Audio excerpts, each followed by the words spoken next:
డిండి lift irrigation project పరిధిలోని కిష్టరాయినిపల్లి శివనగూడెం రిజర్వాయర్లు నిర్వాసితులకు అండగా ఉండి పోరాడుతామన్నారు తెలంగాణ జాగృతి అధ్యక్షురాలు కవిత. జనంబాట కార్యక్రమంలో భాగంలో నల్గొండ జిల్లా కిష్టరాయినిపల్లి శివనగూడెం రిజర్వాయర్ల నిర్వాసితులతో కవిత సమావేశమయ్యారు.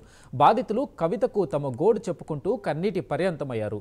వారిని ఓదార్చిన కవిత అండగా ఉంటామని భరోసా ఇచ్చారు. 2015లో పూర్తి కావాల్సిన ప్రాజెక్టు ఆలస్యం కావడంతో సమస్యలు మరింత పెరిగాయన్నారు.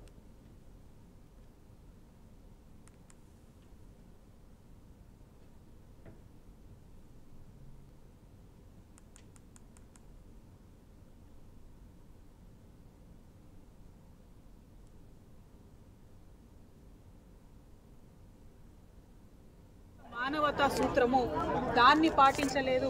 ఈ గ్రామస్తులంతా కూడా చెట్టుకొకలు పుట్టుకొకలుగా చెదిరిపోయినటువంటి పరిస్థితి ఉన్నది. కాబట్టి మేము డిమాండ్ చేస్తూ ఉన్నాం. ఇబ్రహీంపట్నం పట్టణంలో కొంతమందికి, చింతపల్లి మండల కేంద్రంలో కొంతమంది అడుగుతూ ఉన్నారు. ఎవరు ఎక్కడ అడిగితే అక్కడ దయచేసి వాళ్ళకి కాలనీ లాగా ఒక 10 ఎకరాలు 20 ఎకరాలు 30 ఎకరాలు అయిపోతే అందరికీ కూడా అకామిడేట్ అయిపోతుంది. కూలీ నాలి చేసుకునే పేద ప్రజలు ఉన్నారు కాబట్టి ప్రభుత్వం ఆలోచించాలని కోరుతున్నా. ఇక్కడికి జగదీష్ రెడ్డి గారు వచ్చిపోయిండ్రు. గుడి ముంగట మరి గుడి మెట్ల మీద నిలబడి ప్రమాణం చేసిపోయిండ్రు. ఆయన మాట తప్పిపోయిండు. మరి ఇవాళ రాజగోపాల్ రెడ్డి గారు వచ్చిపోయిండ్రు. ఆయన గెలిచిండు. వారు కూడా ఇంతవరకు ఈ ప్రాంత ప్రజల్ని పట్టించుకుంటారు. ఇది దారుణం. ఇప్పుడు జగదీష్ రెడ్డి గారు గౌరవనీయులు వారు ఎమ్మెల్యేగా ఉన్నారు. శాసనసభలో ఈ అంశాన్ని నిలదీయాలి. ఇక్కడ ప్రాంత ప్రజలకు మీరు ఇచ్చినటువంటి మాట నిలుపుకునే ప్రయత్నం చేయాలి. రాజగోపాల్ రెడ్డి గారు మీరు శాసనసభ్యుడిగా ఉన్నారు, మీ అన్న మంత్రిగా ఉన్నారు, మీదే ప్రభుత్వం ఉన్నది. దయచేసి ఖచ్చితంగా ఇక్కడ ప్రజల యొక్క గోసను పట్టించుకోండి.